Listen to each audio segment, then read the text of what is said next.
Hi mga mamis, mamshis! Kamusta na po kayo lahat? Welcome back to my YouTube channel. For today's video ay samahan niyo po akong magkape at usap-usap tayo.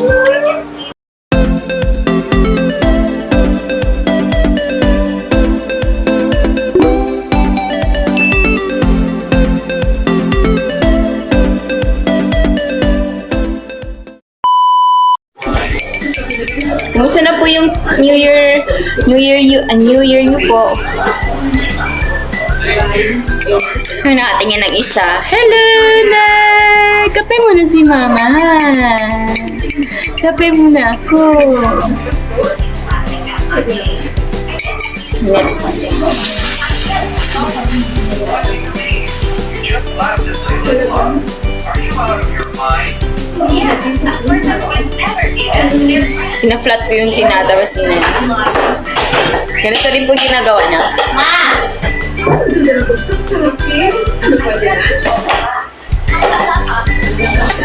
Kain tayo mga mama.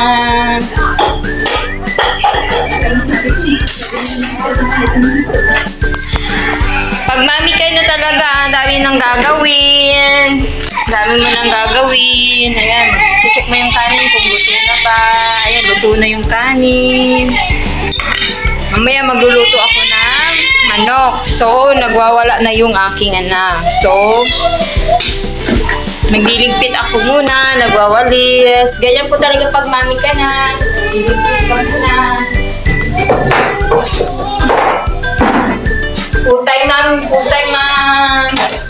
Wala na rin po akong work. So, nag-resign na rin po ako. So, sila muna yung babantayan ko. Check ko muna yung dito. So, sobrang dami. Wait lang anak ha. Naiyak na siya. Magluluto rin ako ng paana. Okay, ready na siya. Binabad ko lang muna siya sa crispy fry. Lahat po tayo mag-ingat sa ngayon dahil dapat po lagi yung mga baby natin laging umiinom ng tubig para hindi sila ma-dehydrate kasi sobrang init ng panahon. Magkakaroon tayo ng El Niño. Ayun na, umiiyak na po. Gusto niya nang magdede. So, yun lang po muna mga mamis. Hello! Mga mamis, mamshis, please don't forget to like and share and subscribe to my YouTube channel para updated din po kayo sa aking live as a mom of two little angels.